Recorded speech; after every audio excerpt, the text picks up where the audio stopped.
నమస్తే, welcome to YR TV. నేను అంజిత్. అప్పనంగా భూములను కొట్టేసే ప్రయత్నాలకు చెక్. ఇది అందరూ వినే ఉంటారు. తెలంగాణలో కాంగ్రెస్ ప్రభుత్వం తెర మీదకి తీసుకొచ్చిన హీల్ట్ పాలసీ తీవ్ర దుమారం రేపుతుంది. రాజకీయ రగడకు కూడా దారితీస్తుంది. ప్రధాన ప్రతిపక్షమైన బీఆర్ఎస్ బయటపెట్టిన ఇండస్ట్రీ భూముల కబ్జా వ్యవహారం రేవంత్ సర్కార్ మెడకు చుట్టేసుకుంటుంది. రేవంత్ ఎత్తుగడలలో భాగంగా తీసుకొచ్చిన హైదరాబాద్ పరిశ్రమల భూముల వ్యవహారం తీవ్ర వివాదంగా రేపుతున్న పరిస్థితి కనబడుతుంది. ఫలితంగా అనుకున్నది ఒకటి అయ్యింది మరొకటి అన్న చిందగా రేవంత్ ప్లాన్ బెడ్స్ కొట్టేసింది. బీఆర్ఎస్ పోరాటంతో తెలంగాణలో హీల్ట్ పాలసీ స్కెచ్ అడ్డం తిరిగింది. హైదరాబాద్ పరిధిలోని విలువైన పరిశ్రమల భూములను అల్ప ధరకే, చాలా తక్కువ ధరకే సొంతం చేసుకోవాలని ప్రభుత్వ పెద్దలు ప్రవాసీల వర్గాలు ప్రయత్నించాయన్న ఆరోపణలు కూడా తీవ్ర చర్చకు దారితీస్తాయి. పరిశ్రమల భూములను ట్రాన్స్ఫర్మేషన్ పేరిట మార్కెట్ విలువ కంటే తక్కువకు మార్చేందుకు సీక్రెట్గా వ్యూహం సిద్ధం చేశారన్న ఆరోపణలు కూడా వినబడుతున్నాయి. ఈ వ్యవహారం బహిర్గతం కావడంతో ఇప్పుడు అధికార వర్గాలు తీవ్రంగా కూడా ఇబ్బందులను కూడా ఎదుర్కొంటున్నాయి.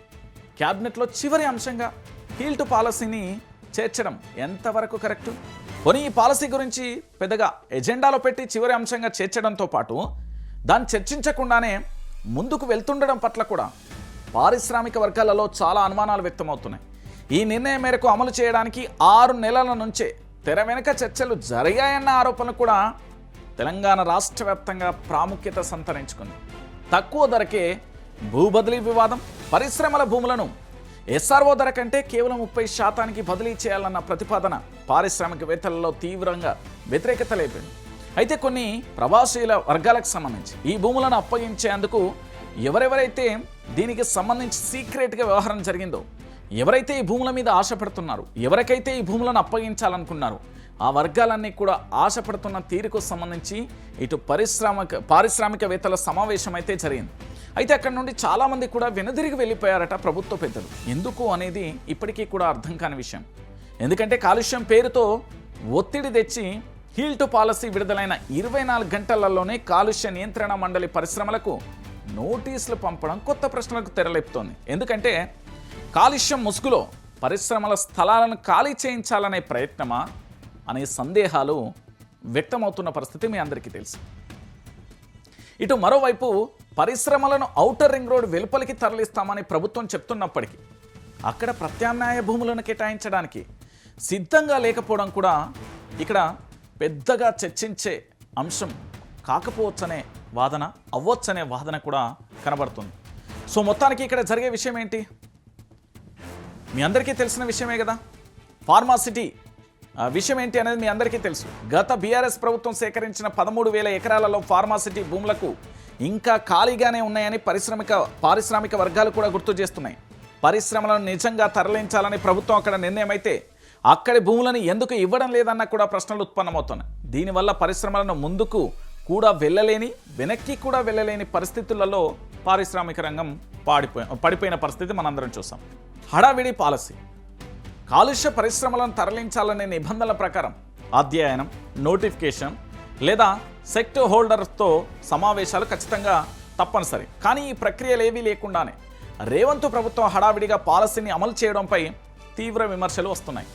పీసీబీ ఇచ్చిన నోటీసులు పరిశ్రమలకు ఇస్తారా, చేస్తారా అనే పరిస్థితిని తీసుకువచ్చి ఇండస్ట్రియల్ వర్గాలు పూర్తి స్థాయిలో ఆవేదన వ్యక్తం చేస్తున్నాయి. ఇటు ఉత్తర్వులో కల మంత్రుల మాట మరోలా, కాంగ్రెస్ ప్రభుత్వ ఉత్తర్వులలో హీల్ట్ పాలసీ టీజీఐఐసి సిఫారసుల మేరకే తెచ్చినట్లుగా పేర్కొంటే, మరి మంత్రులు మాత్రం క్యాబినెట్ సబ్ కమిటీ సూచనలతోనే ఈ పాలసీ వచ్చిందని చెప్పడంతోనూ మరి విభేదాలు మరింత స్పష్టంగా కూడా కనబడుతున్నాయి. అసలు ఏది నిజమన్న గందరగోళం కూడా కొనసాగుతుంది. ఇక ఈ హీల్ట్ సంబంధించిన పాలసీ ఏదైతుందో బట్టబయలు అవడంతో ఇంటెలిజెన్స్ విచారణ, దేశంలోని అతిపెద్ద భూ కుంభకోణం బయటికి కావడంతో ఈ హీల్ట్ పాలసీకి సంబంధించి వివరాలు రావడంతో తెలంగాణ సర్కార్ ఒక్కసారిగా ఉలిక్కుపడింది.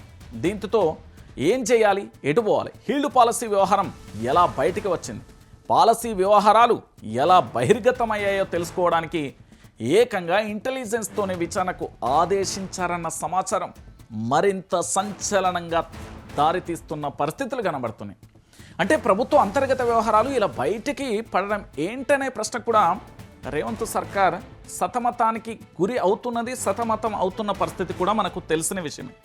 సో మొత్తానికి ఈ పాలసీ వ్యవహారంలో ఏం జరుగుతుంది, ప్రభుత్వం చెప్తున్న మాట ఒకటి లేదా మరో మాట ఇంకొకటి.